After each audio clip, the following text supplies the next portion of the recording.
When I first heard of the, of the Motion Fit program, I was really excited. I saw a lot of potential with, pre-existing conditions, and rather than charge people for pre-existing conditions, you charge, say, someone with diabetes for having a donut for lunch. And that makes intuitive sense to me. So when I first saw this is really the first lifestyle choice that people are being rewarded for since not smoking. And it was exciting. So last year, there were about 100,000 folks in it in maybe 10, 12 states. So I know you've been through a couple of iterations of the watch, which, by the way, I'm wearing. So catch us up. How many states are we in now? How many folks are in the program? How's it going? Well, it's going tremendously well. So I think since last year, the UnitedHealthcare Motion program is now live in 40+ states across the country. In terms of membership, we were at thousands of groups and hundreds of thousands of members. So north of 200,000 members on the program. So we've seen tremendous growth, tremendous interest. Just the momentum in the program and about the program has been it's just been great the last year and a half. So you're on second generation device now, yes? Yeah, our device strategy continues to evolve. So Mike, our position in terms of our strategy in terms of devices is, we want to be member consumer focused. So what that means from a device perspective is choice, right? Everybody has their own flavor, interest, personal preference in terms of what they like to wear. I mean, this is a personal it's a personal experience, right? You have to wear something on your wrist, on your belt, and we recognize that and want to support that. We want to remove as many barriers to participation as possible.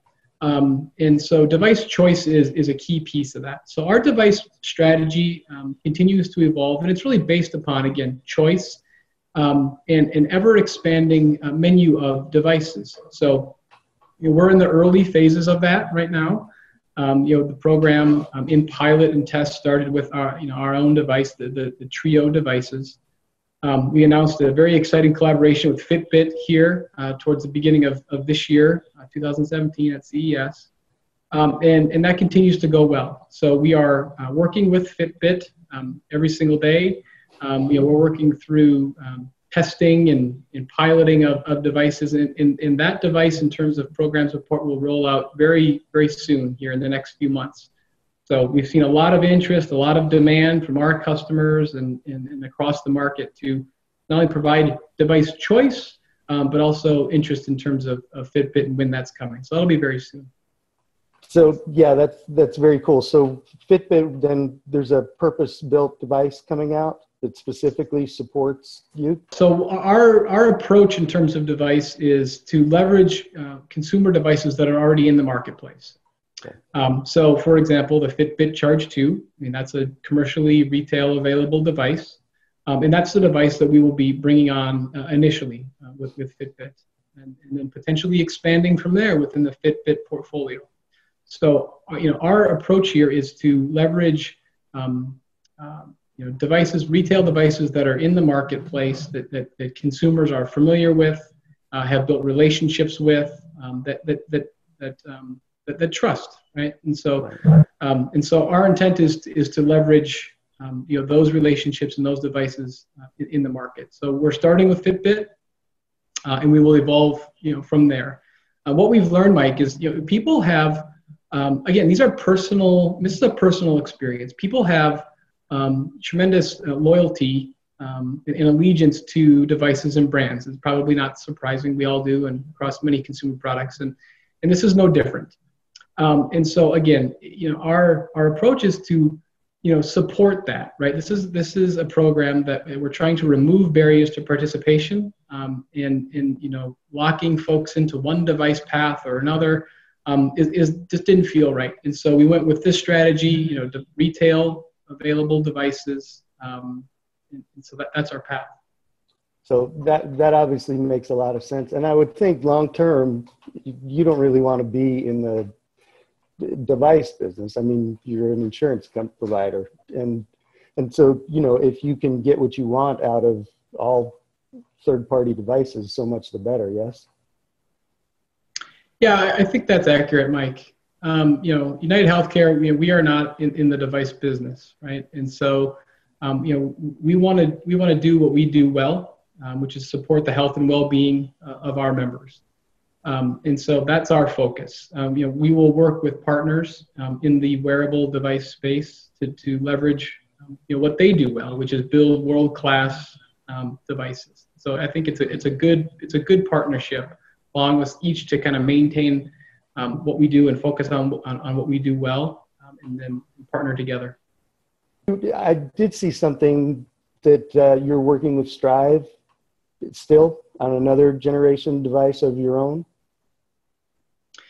Yeah. So as I mentioned, our approach is to work with market leading, kind of world class device and wearable manufacturers. And so what that means is we're open and are in fact engaging and working with all of the leading brands that folks may be familiar with, i.e.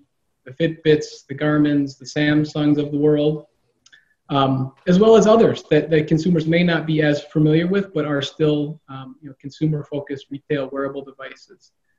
Strive is in that mix certainly, as are others. So, again, what we're doing is finding the small, medium, and large players in the device market, forging relationships with them, and letting them, partnering with them and letting them do what they do well, which is push the boundaries in terms of what these devices do and what they're capable of, and form factors and so forth. So when you partner with a third-party hardware provider, you need obviously a certain level of accuracy. You need the secure connection that your partnership with Qualcomm Life affords you. What else? Yeah, you're exactly right. So we do, and it is worth mentioning. So, data privacy, data security, all aspects in and around that space are ultra important to us. And so that is one of the things that our strategic partnership with Qualcomm Life brings us. They have secure, the technology and infrastructure they bring is without a doubt market leading in that space. And so, so they provide a great deal of infrastructure in that space. In terms of device partners that we look for, Mike, it really is in terms of who's pushing the boundaries in terms of form factors, capabilities of devices, the ability to kind of put a device on many different points on a device spectrum. A lot of these wearable devices today are fitness focused, which is great. And now we're starting to see the emergence of the smartwatches and variants in between. And as these manufacturers build out their portfolio to kind of touch every point along that function, feature set, style preference spectrum, we want to work with those that have a very robust portfolio that addresses all consumer preference concerns along those paths. As well as, I would also add, it's got to be a hardened device. It has to be reliable, right? It has to be secure. So, those are foundational elements that, without saying, need to be present in our partner's portfolio as a starting point. But once they are, then we can begin to leverage kind of their product strategy path. I've seen some interesting things that will be coming out over the next 2 to 4 quarters, say, both in terms of accuracy with heart rate, as well as some pretty exciting new metrics. As you look at your roadmap ahead, can you share a little bit about what metrics you are looking forward to adding? If not, I won't hold you to a timetable at this point. Yeah, no, I appreciate that. Couldn't speak to a timetable. Mike, this program is really in its infancy, right? So I think, as in many aspects of our lives, the technology is, ahead of where we are in terms of implementation, and and how to leverage this for the benefit of our members and consumers in general.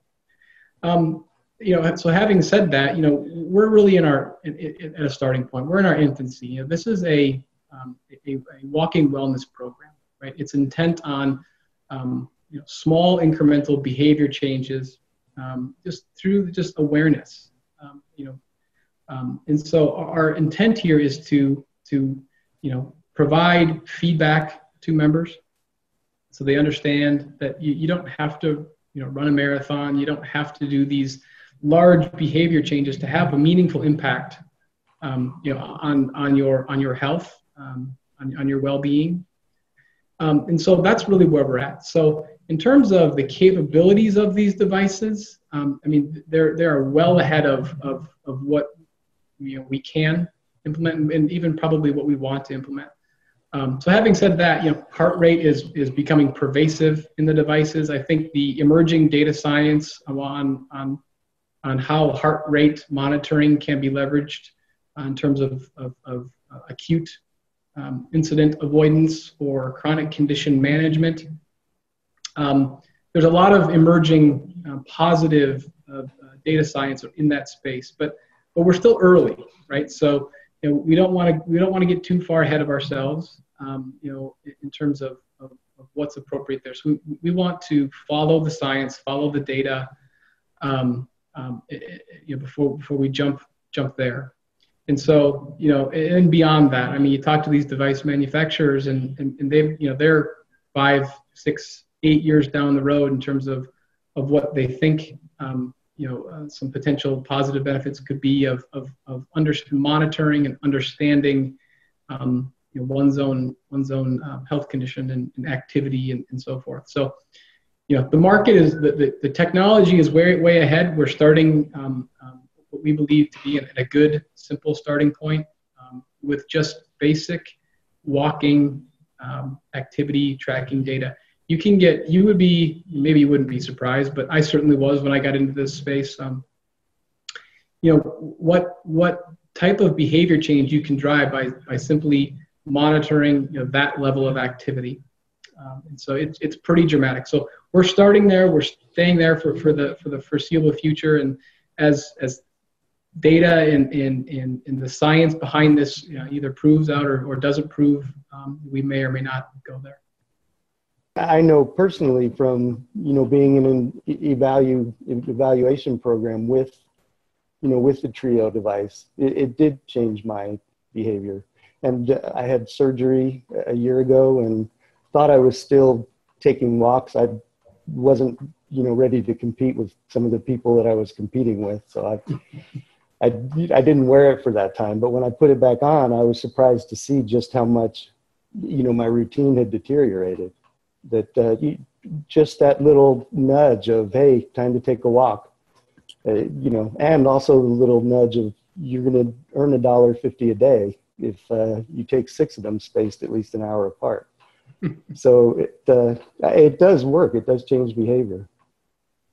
Yeah, I'm glad to hear you say that, Mike, because that's really what we're all about. It's, going into this, we looked at, how do we design a program, that doesn't require tremendous behavior change out of the gate. I speak for myself only when I say this, but going to the gym, for me personally, not for everybody certainly, but for me personally, is a pretty big behavior change. If I were to go to the gym every day, right?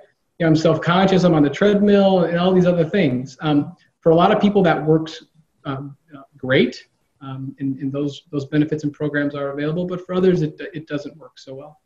And so our approach here was, let's keep it simple. Let's take something that people do on a daily basis, we all walk, and incent small incremental behavior changes. So I like to give the example of, this is a true example from my own life.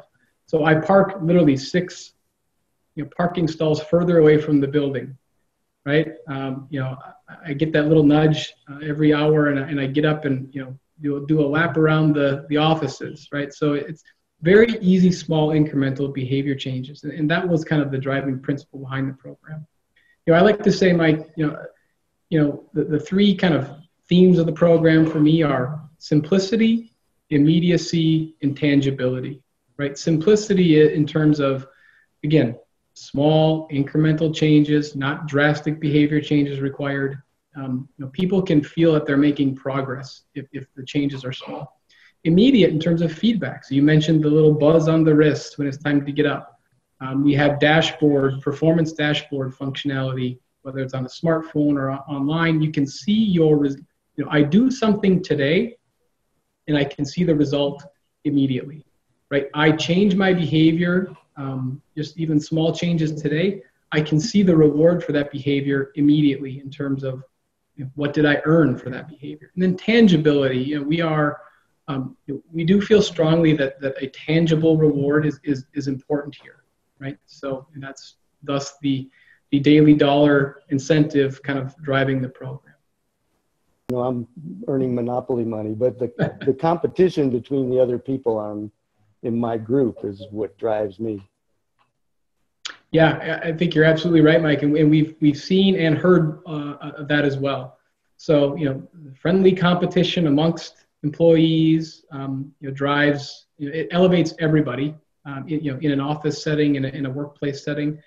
But I'll tell you what also is interesting is in customers that have, employee and a spouse, both, wearing a device, you get a little internal competition there. I mean, you kind of, this isn't new or novel or groundbreaking, right? If the social aspect of supporting one another and elevating and pushing each other, holding each other accountable, or kind of pseudo accountable, if you will, kind of supports those incremental behavior changes. Yeah, definitely. I know it's in its infancy still, as you said, but at this time when there's a lot of potential change, healthcare is in flux. Do you think this is well entrenched enough to survive however direction things end up going? I think we are at the beginning. I think we are well entrenched as well. We have seen, even in pilot, in test of this product, in limited scope release, it resonates very well with not only members but our group customers as well. And so people get it. It's simple, it's easy to understand, it resonates immediately, and we've seen that in our results today. I mentioned 200,000 plus members in the program, thousands of group customers, and so we've got a lot of runway left here. So 2017, Mike, is really a build year for us. So, our program has been live in the market for some time, and we've learned a lot. We've gotten great feedback, generated great momentum and interest, and now this year is about really doubling down on this play, really kind of push all levers forward. We are moving forward with this program, with these concepts. Just because of the reaction that we've seen in the positive reaction and uptake that we've seen. Yes, definitely. So as you said, simple, incremental, and tangible, or SIT, which is what you want people not to do. Not to do, yeah. Yeah, so in my mind, I simple, immediate, intangible, right? I haven't even thought about that, Mike. It is sit, but please don't sit. It's the opposite of that. Get up and move. Paul, before I let you go, what can't you believe I didn't ask?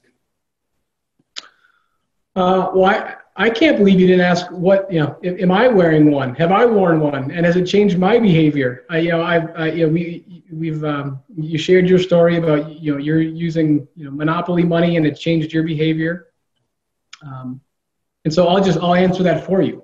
So yes, I am. I've actually worn, there's been days when I've had, 4 or 5 different devices on my wrist, kind of testing them out. Yeah, there you go. Exactly. Everything from smartwatches to basic activity trackers. So, I have lived the program. I will tell you that, this is more complex than a 10,000 step a day program, but not much more complex, right? And this program, like you, it did change my behavior. The first thing, you become acutely aware of, just your general level of activity and how it varies day to day, weekend, weekday to weekend. And so just awareness was eye-opening for me. And then, getting over the small step of, okay, what are the small things I can do to impact this, right? And so I could go on and on about my own experience. I'll spare you the details, but I've lived the program. I live it every day. I'm a believer in it. I do see the impact and the outcome, and so it's good stuff.